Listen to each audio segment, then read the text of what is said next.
Hey everyone, welcome back to another video. So in the last video we went ahead and built the manifold for the Del Sol behind me, and we also put the torque converter adapter into the Supra. Now I still don't have the fluid and the other ancillary bits to finish the converter install on the Supra up, but we are able to finish the Del Sol manifold. So between then and now I went ahead and I reworked this primary a little bit to provide a little bit larger pocket in this area for the downpipe to snake through. You can see that I added angle at the head flange and added some snake around angle down here underneath of this third primary over from the left hand side. So that gave me a little bit better pocket.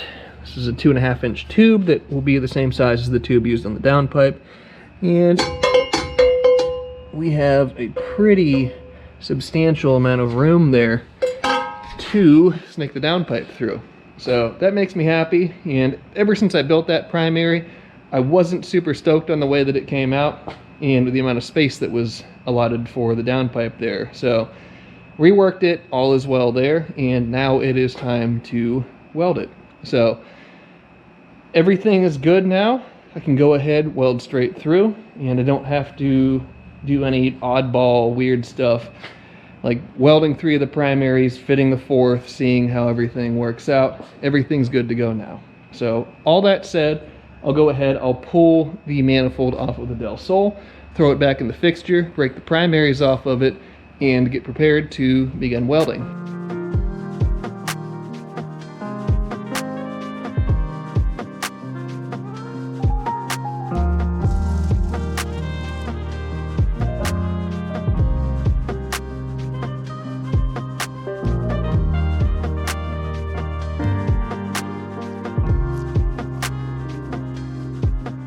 Now we have all 4 of the primaries broke off of the mocked up manifold and ready to be welded.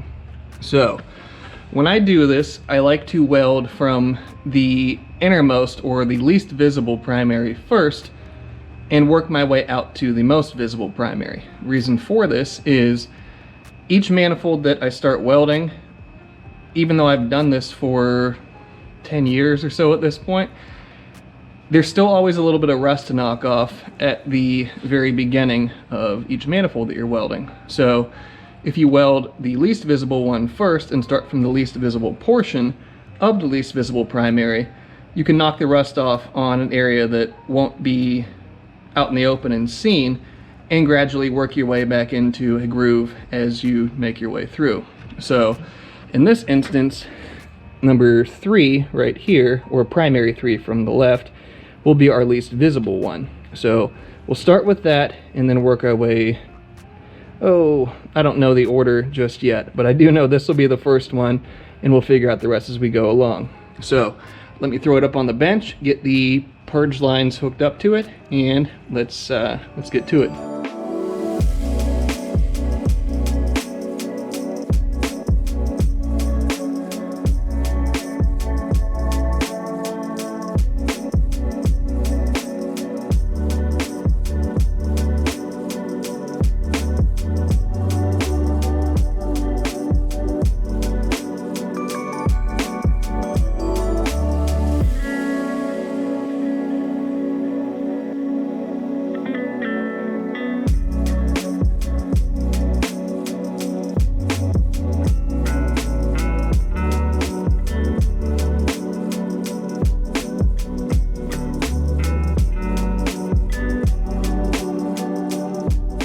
And with that, we have all the primaries welded up for the Del Sol manifold.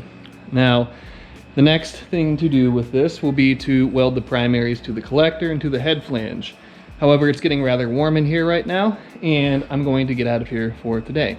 So tomorrow, we'll come back in and make this manifold that is currently 4, 5, 6 pieces all into one piece. So I will see you guys tomorrow, and we'll get this knocked out. And we are back to finish up the Del Sol's manifold today. So yesterday, obviously went ahead and we welded all the primaries for it, and today is final assembly day. So I went ahead and I brought the fixture over onto the bench here, and our first primary that will be finish welded onto the collector and the head flange. So have pretty nice little weld there, and with minimal grinding it fits up perfectly on the collector and perfectly on the head flange. So I'm going to go ahead and plug the remaining 3 holes in the collector up with aluminum foil, put a back purge fitting into the fixture, and then take this primary, tack it to the collector, tack it to the head flange, and we'll be ready to start welding.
After that bit of welding, we have a mostly completed manifold for the Del Sol. Let's look at it.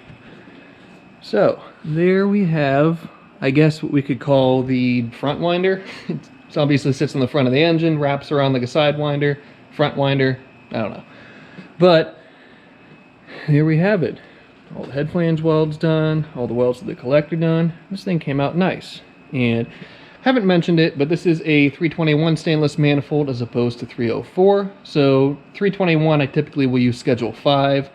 It's 80 thousandths and change as opposed to around 110 thousandths for schedule 10 304 stainless, or schedule 10 of any pipe for that matter.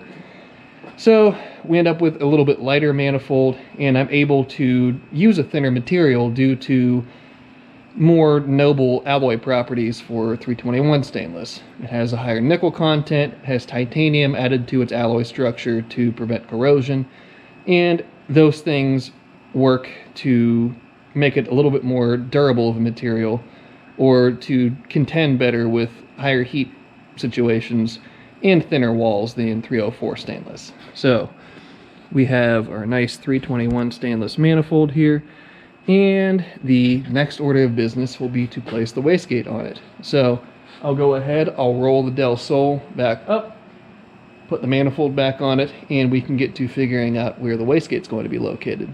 And I went ahead and I put the exhaust manifold and the turbo back on the Del Sol so I can begin determining where the wastegate will be located. Now, speaking of the wastegate, Chris and Megan decided to go with a Turbo Smart Hypergate 45mm wastegate, which is right here.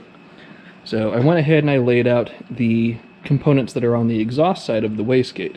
We have the inlet clamp, we have the inlet flange, we have the firing ring, and the wastegate itself. With Gen 5 Turbo Smart wastegates, they are set up very nicely, and they give you multiple top port options, they give you multiple bottom port options, and the ability to liquid cool the gate, as you can see by this little notation on it right next to my thumb right there. So they're a very nice piece, and it will work extremely well with this B-Series setup here. So I need to take a long radius 90 elbow, I need to make my teardrop cut into it, and start coping it to the tight radius bend that is on the turbine flange side of the collector on this manifold. And once I have it roughly formed into place, I can tack it to the wastegate inlet flange. I can position the wastegate underneath of the dell sole and figure out where it needs to be positioned at to provide clearance for the intercooler tube and the dump tube and the oil drain line and everything else that will be going on down underneath of the manifold and everything you see on top here.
After a long, hot day here in the shop, we have a Del Sol manifold that is 99% complete.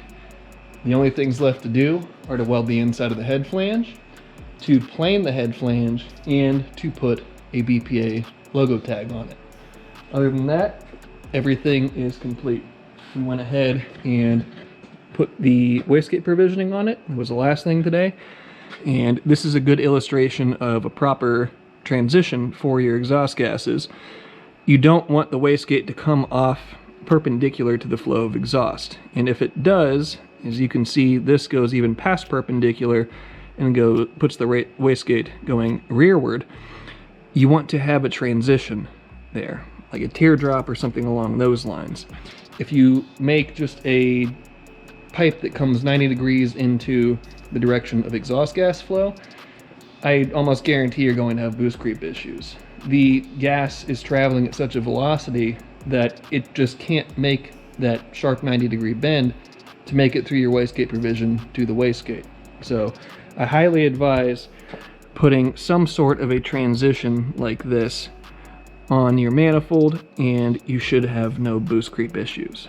But all that aside, that's the end of my work day here today. It's been a long, hot day in the shop right now. We're looking at 83 degrees, which I know isn't a kill you temperature, but it's warm, and I've been sweating all day, ready to get out of here. So we will pick back up with the next portion of this project, which will be the exhaust. So looking forward to doing that. But until then, be sure to subscribe, leave a like, leave a comment, and we'll see you then.